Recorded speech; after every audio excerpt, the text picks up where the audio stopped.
They've got some project work going on at the same time in that area. So we've been working with another consultant in MUSC itself, trying to time connection of an additional pipe to help drain out more of Jonathan Lucas as well with this project. So same kind Okay. of thing. We try to piece in as much of an area as we can whenever we get a tunnel shaft constructed. So that's some follow-on work we're doing in the project. Yes. And one other area on Ashley Avenue before you get to the Horseshoe at Medical Use. So if you're coming from Calhoun, uh, that low area, and they will pick up any of that?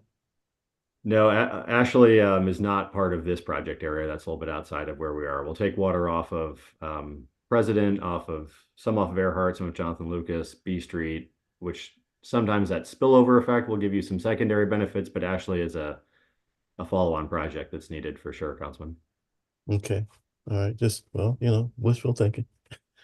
Uh, we have a motion on this uh change order. Move for approval. Properly moved and Second.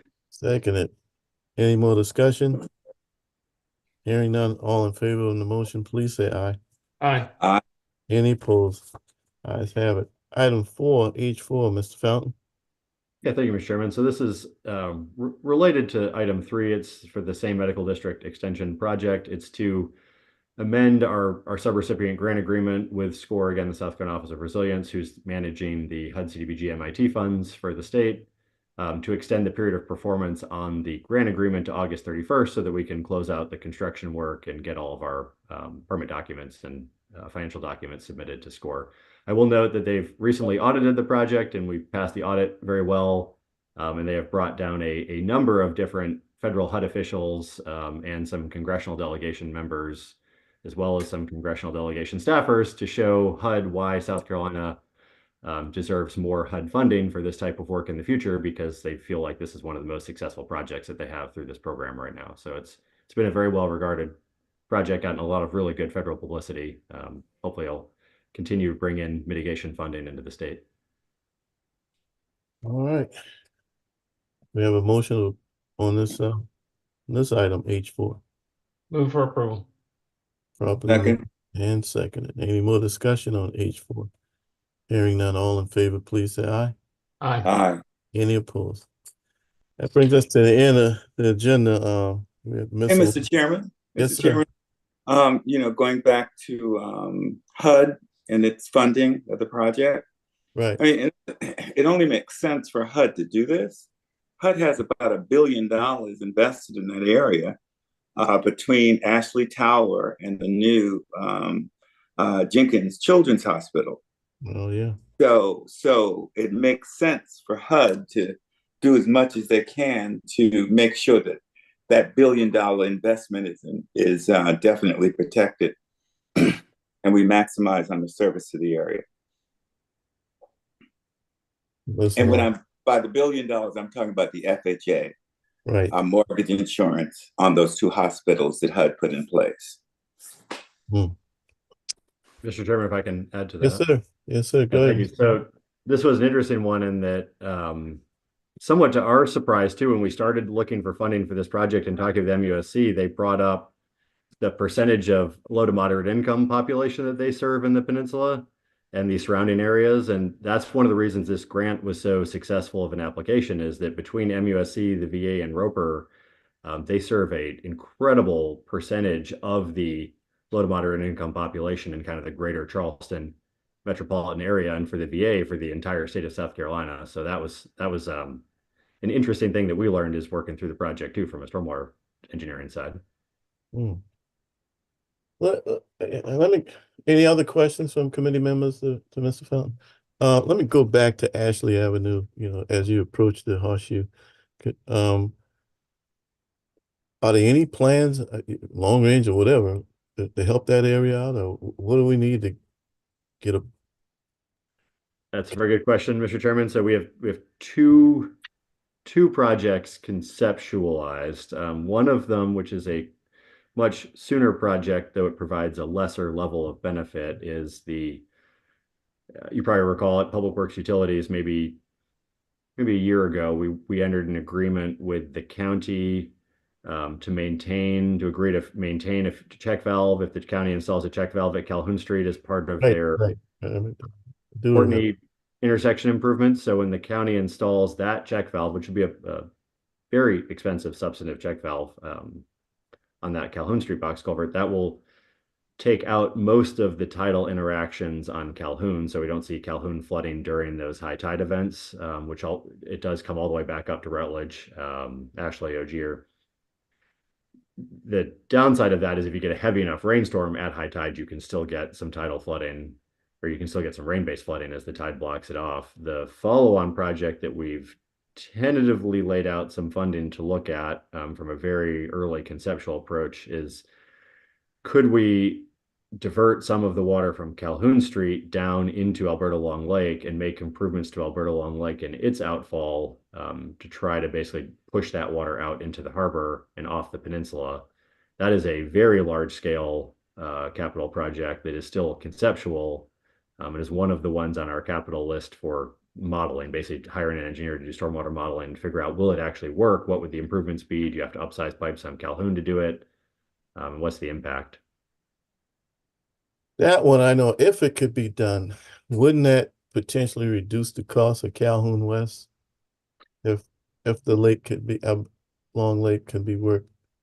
It As would. you- It would remove the medical district area basically from the Calhoun West service area, which would be obviously taking away one of the branch tunnels that comes off of a potential Calhoun West project and would reduce the cost. It would also, in theory, be a much quicker project than Calhoun West, even though it's not a quick project by any sense of the word. You're looking at more like a decade potentially instead of a couple of decades. Well, and I'll just, for whatever it's worth, Mr. Chairman, Matt, you and I, and maybe members of the committee could get together in the not too distant future to discuss some of the other conversations that are going on with MUSC, with the VA, with some of the other property owners over there that do impact Roberta Long Lake. There's obviously the resiliency efforts too. So there's a lot of other moving parts. And I think it makes sense for us collectively as a committee at the appropriate time to kind of discuss those so that everybody is well informed of all the moving parts. I think that sounds great. Good interjection. Any last comments? Councilwoman Parker. Not on this particular issue, That's just fine. That's fine. another piece of miscellaneous business, if I may. Sure. So obviously this weekend we saw a lot of water. I don't know how everyone's districts fared, but James Island was hit pretty hard. The water just won't leave. I mean, we still have some areas that I checked on today that we still just have standing water in the roads, in yards, things like that. So needless to say, I had a great conversation with Mr. Fountain, a week or two ago, regarding, ditch maintenance as usual. So I will request this on, on probably the next agenda as a bigger item. But as some of you may or may not know, the Charleston County delegation has a flooding task force. And so obviously that, is the county, the town, the city, SCDOT, all of those entities. It just really helps that all work together. I will be meeting, I'm going to talk with him, Philip Sexton, and we're just going to come up, like I said, Mr. Fountain and I, we've chatted about some things, but ultimately I kind of want to task this committee. And my hope is that you all will help kind of think outside the box, because what I'm hearing from Mr. Fountain is, the city, we have a maintenance schedule. And by the way, I spent some time with the crews. I mean, we have some really great projects that have been happening. And I'm not exactly sure whose district Huntley was in, but I know they were over here on James Island. But a lot of the big problems, wind up, they're SCDOT roads. These are SCDOT ditches. And the truth is we're just not getting the work done. So again, I guess my ask for this committee is coming up with some solutions to sort of get SCDOT to come to the table and help us. Mr. Fountain had some creative ideas and things like that, but anything we can do to sort of get them to step up to the plate. I mean, I think Mr. Fountain, we could do it. We don't have the money or the staff to do it, but these are technically state roads and it's their responsibility. But I know you all probably feel the same pressure I do. Our citizens aren't calling the state. They're calling us, they're asking us to fix the problem. So I just wanted to put that out there for now, and then I'll stick it on the next agenda meeting, and hopefully we can have that, Philip Sexton with the flooding task force come and talk to us. And hopefully if you guys have any other ideas, I would appreciate it, because we definitely have some roads over here. I mean, main arteries, Riverland Drive, Secessionville, these roads were underwater with houses, water up to houses, in their yards, in the neighborhoods. People were stuck this weekend. I don't know if that's going to solve the problem. That's a bigger picture question, right, Mr. Fountain? But it can certainly alleviate some of the pressure. So I just wanted to put that there. So thank you guys. Okay. Any final comments? I think we have great relationships with obviously the county and the city. And you're right, Councilwoman Parker. It'd be great to have congruency with the state along the lines that we do the county, obviously the city. And when you represent divided government, areas that have divided government like you do, and certainly I do, West Ashley and others, you got to have those bonds if we clean our ditch and stop right where the city stops and the county's stopped up, or the state is stopped up, it doesn't do any good. We got to get coordination out there to get crews out there simultaneously. Mr. Fountain, on our ditch cleaning crew, how many staff people we have filled versus do we still have vacancies? I have to check to give you an exact update, but we are generally running about 40% vacant in field operations. So is the issue still the pay being too low? I know that was it. It's certainly a complicated issue, Mr. Chairman. I mean, there's not any straightforward single way to bring in more employees, but I mean, compensation is certainly one of the things that brings in employees for sure. What is the pay now for if I want to sign up for help clean ditches? What's the rate of pay per hour approximately? For hand cleaning or for equipment cleaning? Let's do the hand first and then equipment. Hand cleaning is still, I think, at just over $17 an hour, 17 plus the COLA. Okay. And the equipment? Equipment varies. We're probably depending on skill set and what operator license you have. I'd have to look to give you exact numbers, but somewhere between you didn't know I was going to ask that question. Between 40,000 and 60,000 a year, probably. I got you. You didn't know I was going to ask that question. We can get I that. did not. Yes, you can push that up later by email. Roughly 40 to 60,000, depending on operator skill level. We have a series of different positions. All right, great. Thanks. Mr. Chairman? Yes, sir. Mr. Fountain, in addition to salary, these are dead-end jobs. And I know that you've been working on trying to create ladders, right? And most, if not all, of the positions that you manage. But I don't recall whether or not ditch cleaning had a similar ladder. Does it? So I guess what the program we've been looking at, Councilman Gregory, is bringing in employees at like a slightly lesser skill level, similar to what you would get for ditch cleaning, but with like an apprentice style program where we're trying to get you to come work here because we will train you and teach you the skills to keep moving up in the city, because we do sometimes struggle to compete for those more skilled laborers with the construction industry at the moment. So the thought is to bring in, again, younger younger people or people who are looking for retraining and offer that training, offer that career growth, and then hope as they pick up skill, they enjoy working here and find a lot of value in public service and decide to stay rather than to move into the private sector once they have those skills. Thank you.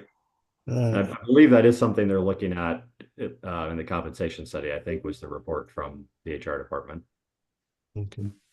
Yes, if I can, yes, Go Councilmember ahead. Graham. Yes, thank you, Mr. Chairman. As you know, that's part of the HR compensation study. So hopefully, I know that's going to be a big focus of mine. You know how I've felt. I think that these labor jobs, you know, go into these ditches. I mean, if you can make the same money at a restaurant in air conditioning, you're probably going to do that because this is not a fun job.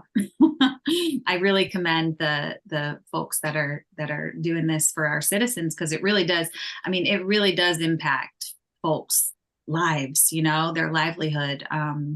The one that you just did on Huntley, again, I keep shouting that one out because the transformation was just huge. I mean, that canal getting cleared out, you know, these folks over here had water and these folks over here had water, and now they don't, you know, because that canal can hold water. So, but again, I know that this is a much bigger conversation. I just sort of wanted to kind of task you all with thinking that through. I think our crews are doing great jobs on the city projects.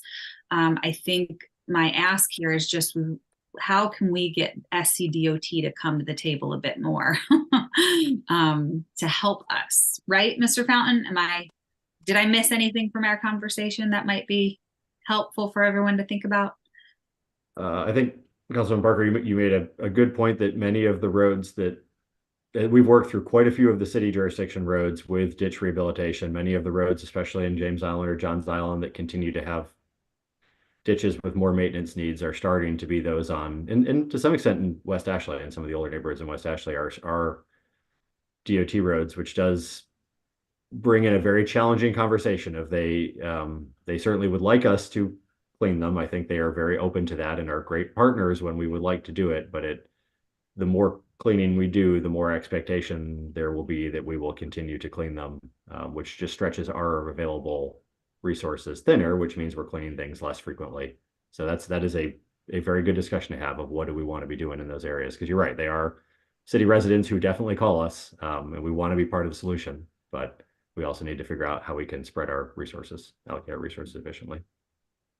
Absolutely. Thank you so much. All right. Listen, I think we had a good meeting today and certainly good follow-up discussion. Looking forward to seeing everybody tomorrow. Any final comments? If there aren't any, by acclamation, we stand adjourned. Thank you, Mr. Fountain. Thank you.